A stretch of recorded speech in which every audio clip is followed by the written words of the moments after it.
Pour voir la version complète de cette vidéo, vous pouvez devenir membre de la chaîne et ça vous donnera en plus accès à du contenu exclusif. Bon visionnage. Quand je regarde des decklists en Commander multi, il y a des cartes qui reviennent tout le temps, les staples. Je ne dis pas que ce sont de mauvaises cartes, bien au contraire, mais j'aime pas commencer un deck en me disant qu'il y a déjà entre 5 et 10 slots consacrés à un pool de cartes immuable, et ça, peu importe le deck que je joue. Et j'ai pas envie que dans 15 ans, on ne joue plus que 75 cartes différentes dans nos decks, parce qu'il y a déjà un quart des sorts qui sont réservés à des staples incontournables. J'aime bien jouer des decks qui varient les thèmes, les mécaniques de jeu, et que toutes mes sorties soient différentes. Mettre trop de staples, ça a tendance à lisser les decks, les sorties, et donc le gameplay. Et avec la proposition infinie que propose Magic, je trouve ça un peu dommage. D'autant plus que pour chaque mécanique, on peut trouver un équivalent qui synergise un peu mieux avec notre commandant. Des cartes peu chères et peu jouées, mais qui feront sensation au moment où vous les lancez. On va pas aller contre l'intelligence collective et les bases de données. Si les staples sont des staples, c'est qu'il y a une bonne raison.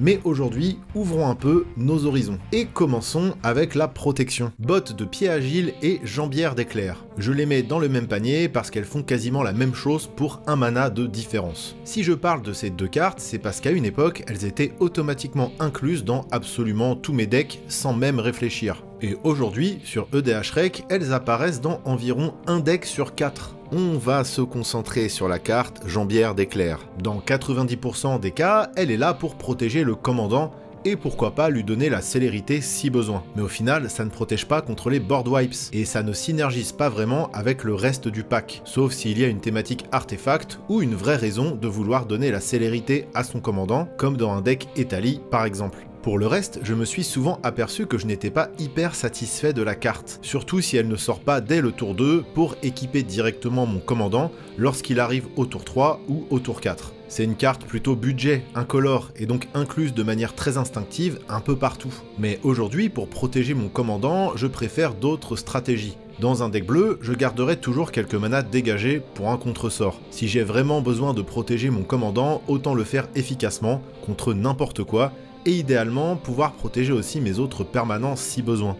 Dans un deck très orienté créature, midrange ou token, ce qui reste très courant en commandeur multijoueur, il existe d'autres options intéressantes. Déjà, il est possible pour 2 ou 3 manas de protéger l'intégralité de son board et pas seulement notre commandant. Protection de Teferi et intervention héroïque, pour citer les deux plus grands classiques, qu'on retrouve dans plus de 18 et 30% des decks, mais ça reste des options onéreuses. Et je parle de vrai argent. Héroïque intervention, par exemple, est extrêmement joué, mais est tellement réédité que son prix est descendu jusqu'à 10 €. J'ai connu une époque où c'était minimum 25 € pour jouer avec cette carte. Cependant, ça reste encore assez cher et ça reste un staple, alors qu'une carte comme Enveloppe de Vigueur produit un effet quasiment similaire pour moins de 40 centimes. Aujourd'hui, on retrouve cette carte dans moins de 1,5% des decks. Et pour 2 centimes et 2 mana, si vous avez accès au vert et au noir, vous pourrez également sauver toutes vos bêtes avec le charme de Golgari. Pour le blanc, c'est pareil, pour moins de 50 centimes, vous avez Formation inébranlable et Prise de position, qui offrent des effets très proches et qui seront même encore plus intéressants à jouer dans des decks qui floudent le board. Alors ok, tout ça ne donne pas la défense talismanique, mais sur un race board, ça ne changera rien. Sinon, en vert, on a plein de sorts à 1 mana qui donnent l'indestructible, la défense talismanique, et parfois même un petit bonus, comme des marqueurs +1/+1, ce qui synergise parfaitement avec les stratégies basées sur les marqueurs. Je vous affiche quelques cartes du genre, et franchement, cherchez bien, il y en a pour tous les goûts. En blanc, on trouve un ensemble de cartes très sous-cotées qui donnent la protection contre une couleur. Certes, ça ne résiste pas aux board wipes qui ne ciblent pas, mais ça permet à une créature de passer les défenses adverses. Franchement, ça aura quasiment le même impact que Indestructible et Défense Talismanique, étant donné qu'elle ne pourra pas être ciblée par les sorts de la couleur choisie, ni être blessée par une source de cette couleur. De plus, une créature qui a la protection contre une couleur ne peut pas être bloquée par des créatures de cette couleur. Ce sont donc des sorts plus versatiles, capables de vous sortir de certaines situations et d'aller connecter avec un adversaire par exemple. En rouge, c'est un peu plus compliqué. Ma stratégie à ce niveau-là, c'est souvent de générer un maximum de trésors. Je m'explique. C'est la meilleure façon de ramper en rouge selon moi. Il y a aujourd'hui plein de petites cartes très sympas qui permettent d'en produire beaucoup. Et dans ce cas, repayer mon commandant avec la taxe plus tard dans la partie m'handicape beaucoup moins. Et c'est très en adéquation avec pas mal de synergies, notamment artefacts ou sacrifices. Se fournir suffisamment rapidement en ressources, c'est une sorte de protection. C'est comme dans la vraie vie, hein. Plus il y a d'argent, plus vous pouvez faire face à tous les problèmes. Bref, j'ai largement appris à me passer des bottes pieds agiles et des jambières d'éclair, même si clairement ça reste de très bonnes cartes et qu'elles peuvent se cumuler avec tout ce que je vous ai montré. Mais quand on parle de protection, si vous voulez prendre l'ascendant sur tous vos adversaires qui jouent les mêmes sorts de protection, jouez Projecteur Scrutateur. C'est un artefact incolore, donc ça se cale dans n'importe quel deck, et il vous permet de cibler les créatures de vos adversaires comme si elles n'avaient pas la défense talismanique. Et pour seulement 3 mana, et en le sacrifiant, vous pouvez aussi donner la défense talismanique à votre propre board et rendre toutes vos créatures imbloquables. La puissance du truc, franchement. Il faut aussi qu'on parle de la rampe. Quand on a accès au vert, forcément on va aller vers de la rampe pure. Culture, cherche au loin, croissance luxuriante, ou vers des dorks, oiseaux de paradis, elfes de lien noir, etc.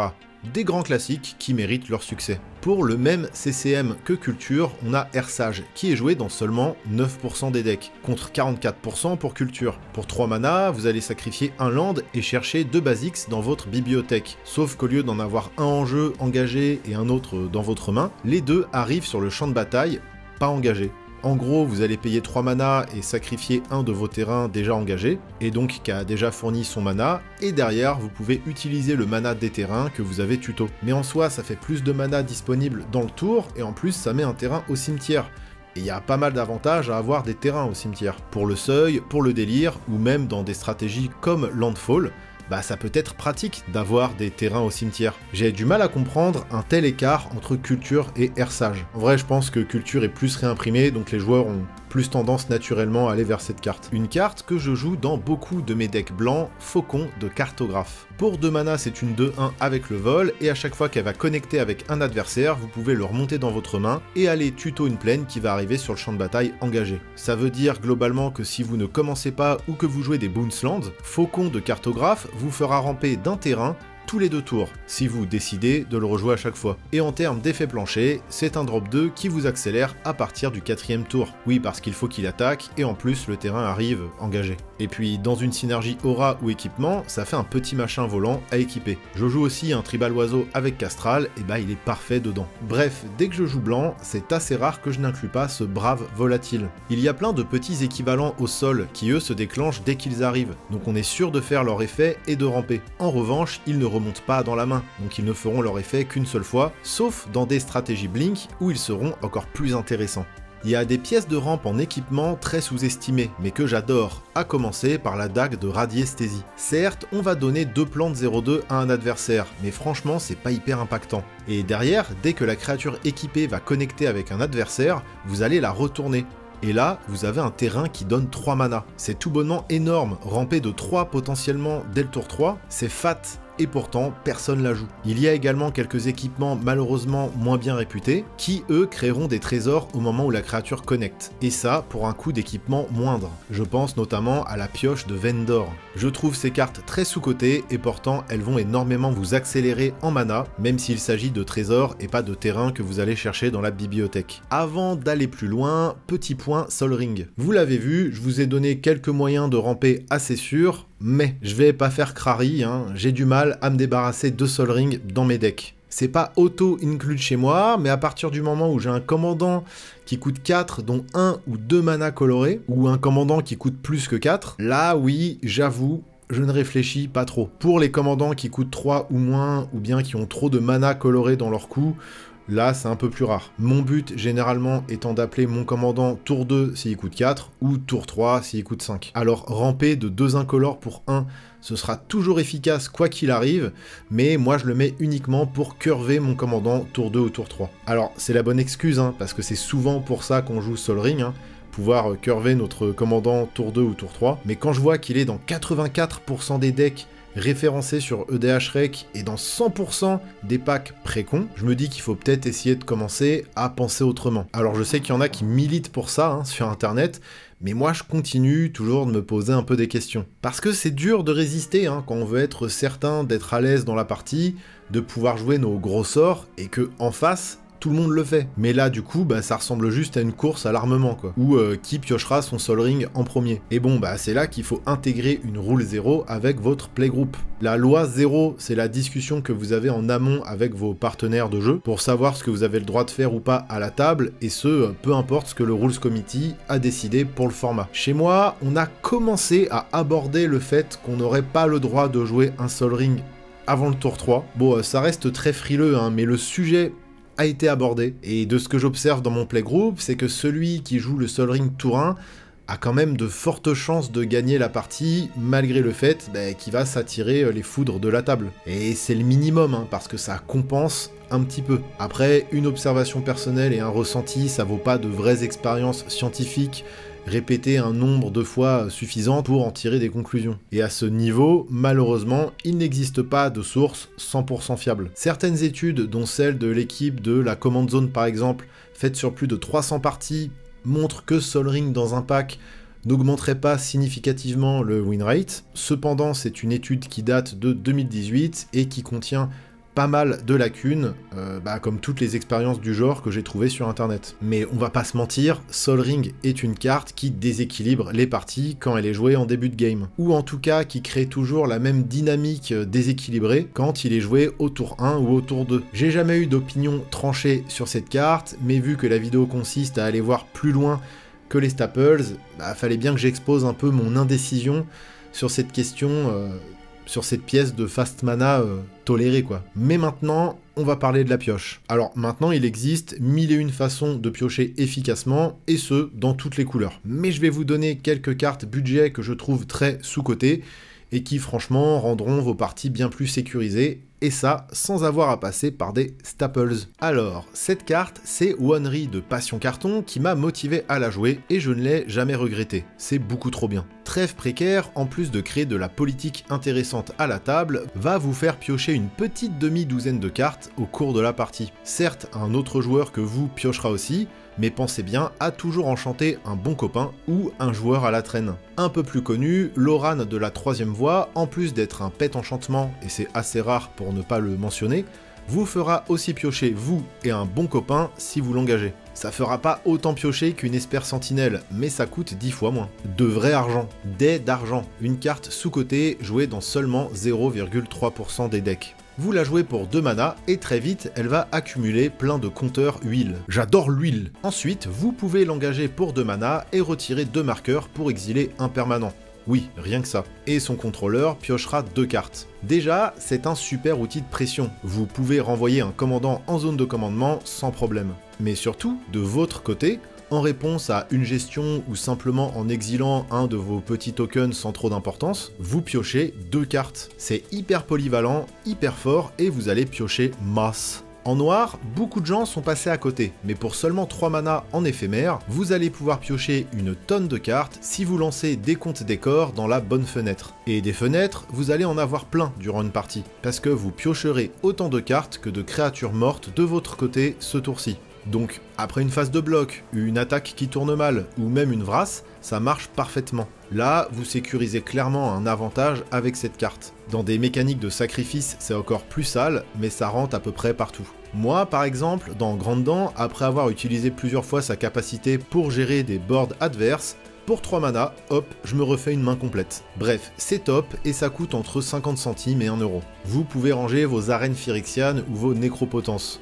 Il y a aussi l'opportuniste morbide, une petite unco à 2 centimes. Voilà, vous la jouez et ça va vous faire piocher plusieurs cartes par tour de table, comme ça, sans rien faire. En multi, ça peut aller jusqu'à 4 cartes par tour de table. C'est presque aussi fort que Rhystic Study.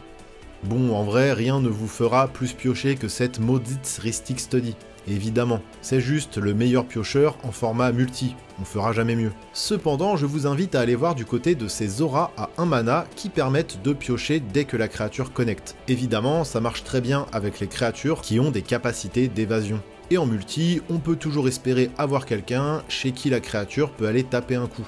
Et sinon, vous pouvez même négocier avec les autres joueurs. Par exemple, s'il y a un arc ennemi à la table, voyez qui est prêt à vous laisser passer, juste dans le but de piocher et de trouver des solutions à vos problèmes. Autre carte qui tire particulièrement bien parti des formats multijoueurs, Borrowing 100,000 Arrows, jamais traduite en français et jouée dans moins de 0,5% des decks. Il y aura forcément quelqu'un à la table qui joue aggro, token, etc., qui attaque avec plein de créatures. Et quand viendra votre tour, pour seulement 3 mana, vous allez piocher une tonne de cartes. Encore mieux dans le genre, Veilleur du Fortin, qui fait plus ou moins la même chose en instant, joué dans moins de 1% des decks. Bon, de toute façon, vous avez 1 milliard de possibilités pour piocher, là, les joueurs de bleu, donc je vais pas non plus vous faire un tableau Excel. Voici une carte que je vois beaucoup jouer dans les decks qui synergisent avec l'exil, alors qu'elle est forte à elle toute seule dans tous les decks rouges. Le Trouble-Fête. À chaque début de combat, vous pouvez vous défausser d'une carte, puis exiler les 2 cartes du dessus de votre bibliothèque pour les jouer avant la fin du tour. Pensez bien à ne pas jouer de terrain pendant votre première phase principale afin de tirer un maximum de potentiel de son effet. Vous verrez que ça peut vraiment créer énormément de value. J'avais du mal à anticiper le potentiel de cette carte jusqu'à ce que je la joue et qu'elle me fasse virtuellement piocher 2 cartes par tour. Ça ne coûte que 2 mana et en plus c'est une 1/4 qui bloque vraiment bien. Je précise aussi que ça donne la convoque à vos sorts non créatures exilés, histoire d'être sûr de pouvoir les jouer si jamais. Un banger pour une carte à moins de 50 centimes. Pour finir, on va causer rapidement de la gestion. Je voulais surtout revenir sur Chemin vers l'exil et Retour au pays, qui sont joués respectivement dans 47% et 62% des decks. C'est énorme.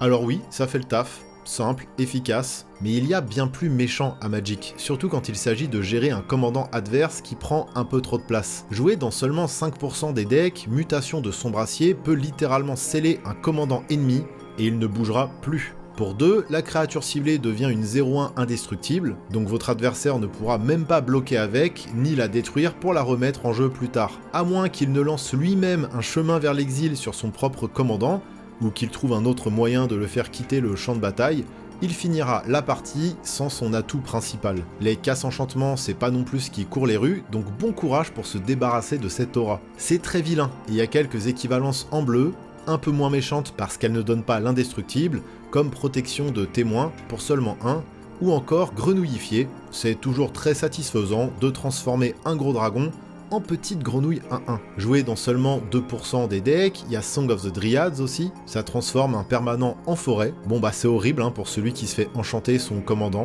il peut plus faire grand chose, et je trouve ça tellement plus méchant que réveiller la bête. Eh mais ça fait ramper de 1.